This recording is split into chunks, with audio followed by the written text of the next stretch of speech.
बिस्मिल्लाहिर्रहमानिर्रहीम। अस्सलाम वालेकुम। My name is Samara and I am a clinical psychologist. इस वीक हम स्लीप डिसऑर्डर्स यानी नींद के आर्ज़ों के बारे में बात कर रहे हैं कि स्लीप डिसऑर्डर्स होते क्या हैं, इनकी कितनी इकसाम है, इनकी वजूहात क्या है और किस तरह से हम इनको मैनेज कर सकते हैं, इनका इलाज कर सकते हैं। अब तक मैंने 3 अहम स्लीप डिसऑर्डर्स को डिस्कस किया जिनकी रेशो बहुत ज़्यादा है और जो हमारी सोसाइटी में बहुत कॉमन है। आज मैं जिस डिसऑर्डर को डिस्कस करने जा रही हूँ ये बच्चों में बहुत ज़्यादा पाया जाता है। इसको स्लीप टेरर डिसऑर्डर कहते हैं क्योंकि इसमें इंसान नींद में डर कर उठ जाता है, उसकी नींद डिस्टर्ब होती है। तो आइए देखते हैं कि इसकी अलामात क्या हैं, इसके असबाब क्या हैं और किस तरह से हम इस डिसऑर्डर को मैनेज कर सकते हैं, इसका इलाज कर सकते हैं। सबसे पहले इस डिसऑर्डर की अलामात के बारे में हम बात करते हैं। इस बीमारी में मुब्तला फ़र्द रात के पहले हिस्से और अपनी नींद के आखिरी मरहले में डर कर उठ जाता है।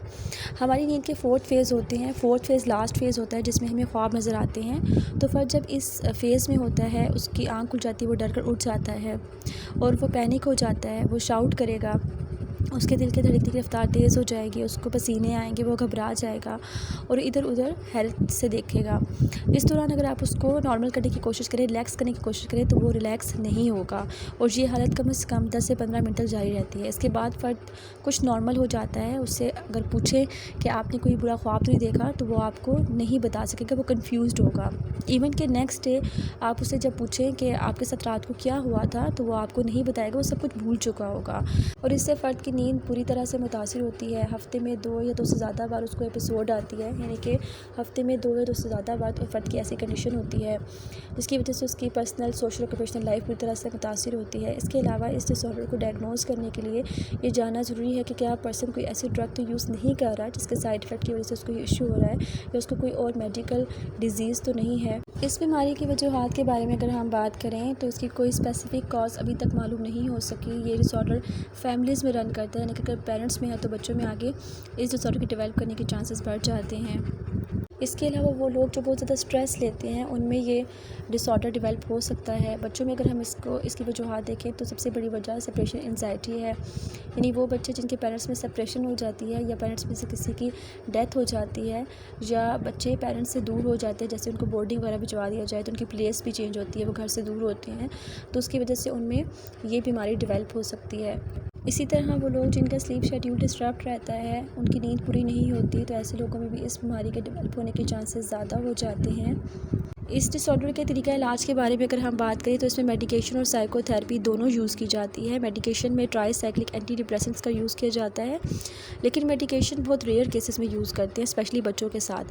अगर केस बहुत सीवियर है, लाइक अगर बच्चे की डेली एक्टिविटीज़ मुतासिर हो रही हैं, उसके फैमिली उसके पेरेंट्स के साथ, उसके फ्रेंड्स के साथ उसके रिलेशनशिप ख़राब हो रहे हैं, स्कूल में उसको प्रॉब्लम हो रही है, तब बच्चे को low dose of anti depressants prescribe की जाती है और बहुत कम अरसे के लिए की जाती है।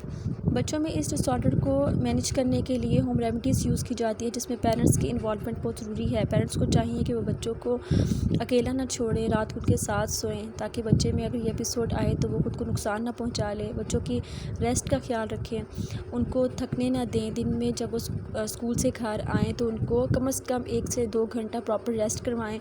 रात को उनको देर तक जागने ना दें और रात को सोने से पहले उनसे कोई ऐसी एक्टिविटीज़ करवाएं जिससे वो मेंटली रिलैक्स हो। इसके अलावा बच्चों से डिस्कशन करें, उनसे उनकी डेली रूटीन के बारे में पूछें कि बेटा आज स्कूल में क्या हुआ, आपको कोई डराता तो नहीं है। समटाइम्स बच्चे स्कूल में डर जाते हैं, उनके टीचर्स का बिहेवियर उनके साथ ऐसा होता है या उनके कोई क्लासमेट्स ऐसे होते हैं जो उनको डराते हैं, जिसकी वजह से वो खौफज़दा हो जाते हैं, उनको रात को डराने ख्वाब आते हैं। पेरेंट्स को चाहिए कि बच्चों के स्ट्रेस लेवल को कम करने की कोशिश करें, उनको बर्डनाइज ना करें, उनके साथ पोलाइटली बिहेव करें, उनके सोने उठने के औकात को मुकर्रर करें, उनका एक प्रॉपर डेली प्लान बनाएं जिसको फॉलो करवाएं। इसी तरह आप ये चेक करें कि क्या आपका बच्चा हर बार एक ही टाइम पर डरता है, यानी कि जब भी उसे एपिसोड आती है, वीक में 2 या 3 बार उसको एपिसोड आती है तो वो सेम टाइम पर आती है। फॉर एग्ज़ाम्पल अगर एक बच्चा डेली डर रहा है और उसके डरने का टाइम रात के 11 बजे है, वो 11 बजे डर कर उठ जाता है, तो फिर आपको चाहिए कि आप उसे 11 बजने से 15 मिनट्स पहले उठा दें, उसे 5 मिनट्स वॉक करवाएँ और ये रूटीन वीक तक फॉलो करें। इस तरह से उसका ये साइकिल ब्रेक होगा, उसके अंदर इम्प्रूवमेंट आएगी। बच्चों में मोस्टली ये डिसऑर्डर वक्त के साथ ख़त्म हो जाता है, यानी कि जैसे जैसे वो बड़े होते हैं, उनकी एज ज़्यादा होती है तो वो ठीक हो जाते हैं। एडल्ट्स में इस डिसऑर्डर को मैनेज करने के लिए कॉग्निटिव बिहेवियरल थेरेपी यूज़ की जाती है क्योंकि एडल्ट्स में इस डिसऑर्डर की सबसे बड़ी वजह स्ट्रेस या एंजाइटी है। جب پرسن اپنے اسٹریس اور انزائٹی کو مینیج کرنا سیکھ جاتا ہے تو اس کا یہ ایشو ریزالو ہو جاتا ہے، یعنی اس کا ڈس آرڈر خود بخود ٹھیک ہو جاتا ہے۔ لہٰذا CBT کے ذریعے سے پرسن کو سکھایا جاتا ہے کس طرح سے اپنے اسٹریس کو اوور کم کر سکتا ہے، کس طرح سے اس کو مینیج کر سکتا ہے۔ اس کے علاوہ پرسن کو کہا جاتا ہے کہ اپنا پراپر سلیپ ویک شیڈیول بنائے، اس کو فالو کرے، لیٹ نائٹ نہ سے آگے اپنی نیند کو پورا کرے۔ اس طرح سے پرسن کے سمٹمس میں امپروومنٹ آتی ہے۔ It's all about today, thank you for watching. اگر آپ نے میرا چینل سبسکرائب نہیں کیا تو پلیز سبسکرائب کر لیں تاکہ آپ میری آنے والی ویڈیوز کو دیکھ سکیں۔